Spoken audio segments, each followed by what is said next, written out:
Você já sabe, toda quarta-feira temos o quadro Direito do Consumidor. Hoje não é diferente. Para bater aquele papo com o público de casa, aquele papo com o consumidor, eu recebo de forma virtual, aqui no Bom Dia Litoral, ele, Doutor Maurício Vitor, ou conhecido por muitos como Doutor Direito do Consumidor. Meu amigo, muito bom dia, seja bem-vindo. É enorme tê-lo aqui em mais uma oportunidade. E eu começo a nossa conversa hoje falando sobre uma dúvida que surgiu entre os telespectadores do Bom Dia Litoral. Doutor, se a pessoa ela tem lá o panfleto falando que, por exemplo, a palmito punha em rodela está na promoção, mas chegando lá continua com a etiqueta do valor em promoção do palmito pupunha rodelas, mas não tem nessa versão rodelas, e sim na versão espaguete, por exemplo, palmito pupunha espaguete, o corte do palmito. Essa promoção é válida, doutor? No caso, por se tratar de um corte diferente, o estabelecimento pode cobrar valores diferentes? Como funciona em casos assim? Muito bom dia, seja bem-vindo ao BDL de hoje. Bom dia, Pierre. Bom dia a toda a nossa equipe. Bom dia aos nossos queridos telespectadores. Problema, né, Pierre? Mas veja, nós temos enfatizado aqui, e os nossos telespectadores já devem estar acostumados com essa questão, e nesse caso é assim que vale, tá? A publicidade feita pelo órgão comercial, pelo estabelecimento comercial, obriga o cumprimento da oferta. Então, se está lá um caderno, um folder, um anúncio, uma placa, um outdoor, até aquelas plaquinhas que colocam na entrada de supermercados, né, as faixas, se está escrito que determinado produto está a determinado custo, obriga o fornecedor, o comerciante a cumprir a oferta. A publicidade não é obrigatória ao comerciante, mas uma vez feita, ele está obrigado ao cumprimento. Então, caso o consumidor chegou lá, nós estamos falando especificamente aí, né, para citar um exemplo do palmito. A oferta é palmito em rodela, mas chegou na prateleira, na gôndola, não encontrou o palmito em rodelas porque não tem mais ou porque nem tinha, né? E o estabelecimento está obrigado a oferecer produto similar pelo preço que ele se comprometeu na oferta. Essa é uma obrigação do estabelecimento comercial e, caso não cumprida, ela merece autuação dos órgãos de proteção ao consumidor. Então, você, consumidor, se verificar que isso aconteceu em concreto, né, com você, registre, nos comunique, é importante, né? A gente pode divulgar aqui e dar vazão a essa informação para que esse tipo de comerciante não tenha sucesso na sua empreitada, porque isso é um engodo ao consumidor, mas também, muito importante, procure os órgãos de proteção ao consumidor, PROCON, Ministério Público, e até, se você se sentir muito lesado, o próprio juizado especial, para fazer valer aquela oferta que quem fez foi o fornecedor, foi o comerciante. Então, uma vez feita, obriga o cumprimento, tá? Se não tem aquele produto, a exigência é que forneça um produto similar que o consumidor entenda como similar e aceite. E aí, cumpra o preço que estabeleceu na oferta. Agora, doutor, um outro assunto, um outro tema diz respeito à instituição de ensino da rede privada que, de repente, durante o ano letivo, encerra as atividades, decreta falência, fecha as portas. Neste caso, qual direito o aluno tem? Qual é o dever dessa instituição, mesmo após encerrar as atividades que ela tem com aquele aluno que ou pagou todo o ano letivo já, ou então parcelou e está realizando esse pagamento no cartão de crédito ou outro meio de parcelamento? É uma situação que envolve, né, um direito básico, que é o da educação. Pierre, nesses casos, o primeiro direito do consumidor é o direito à transferência para outra instituição.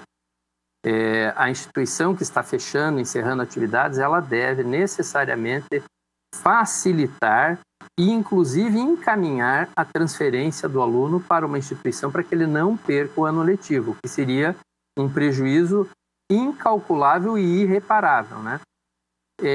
Essa é a primeira, independente, inclusive, da questão financeira. Ainda que o consumidor, que o estudante não esteja em dia com parcelas ou tenha algum débito, ainda assim, essa instituição que encerrou suas atividades tem obrigatoriedade de fornecer a transferência, facilitar e encaminhar essa transferência. Esse é um ponto.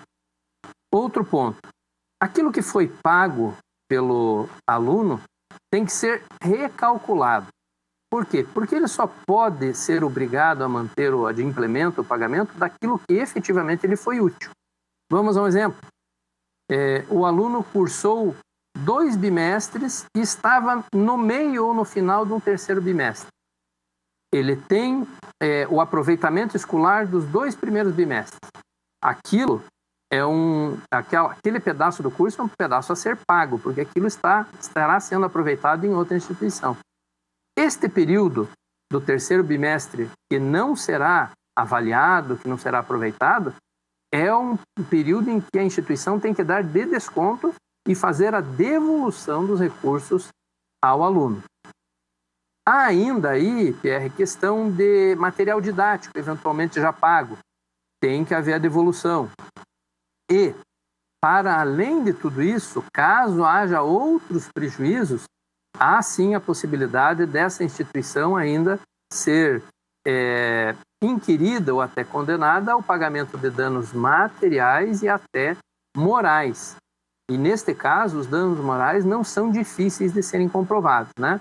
Basta que você comprove ali a sua pretensão naquela instituição com alguma finalidade, às vezes profissional ou até acadêmica posterior, né, que se encaixe numa situação posterior, e você estará aí demonstrando que o dano que você sofreu com aquele encerramento de atividade não se resume a uma questão material, mas é uma situação complexa e que todo esse processo deve ser acompanhado com o aluno junto, inclusive, às secretarias de educação municipal, estadual e especialmente no Ministério da Educação, para que aquela instituição de ensino cumpra com todas as obrigações para que o prejuízo seja o menor possível diante da especificidade e da fragilidade de uma relação desse gênero, numa questão básica que é o direito à educação.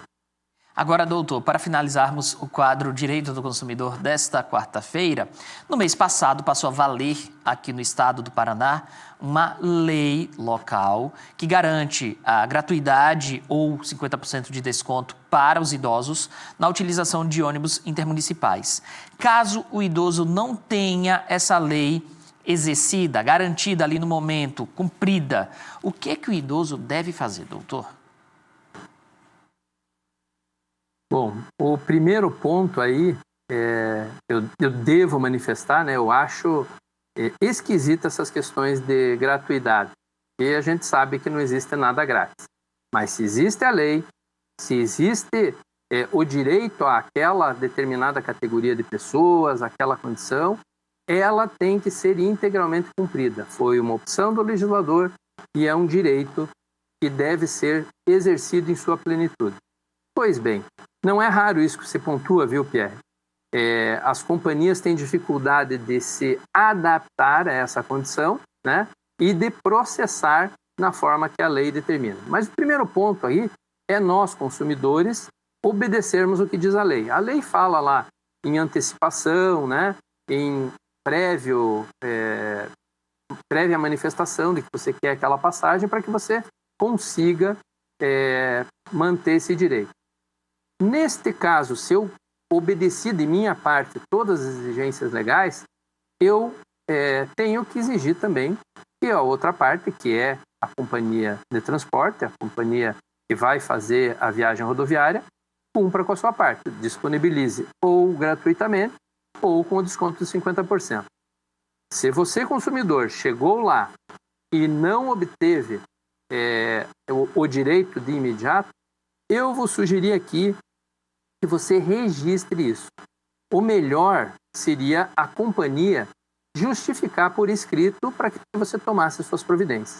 Como isso pode não acontecer, faça o registro por imagem, por áudio, do fato. Eu estou no balcão da companhia, estou pedindo que seja me concedido o direito que a lei me garante, e a companhia está dizendo que não vai me atender, não vai me dar a passagem com desconto ou a passagem gratuita, não tem lugar no ônibus, seja lá o que for. Faça o registro disso. A primeira providência posterior a esse fato, Pierre, é falar com a ouvidoria da Agência Nacional de Transportes Terrestres. Tá? Tem um telefone fácil, que é o 166, se não me engano, tá? Para que o consumidor denuncie essa condição. Essa companhia de transporte terá um ônus ali junto ao Ministério dos Transportes. E também, nas rodoviárias, deve haver um livro de registro de ocorrências, que o DER, ligado à Secretaria de Infraestrutura e Logística, disponibiliza aos usuários do sistema de transporte.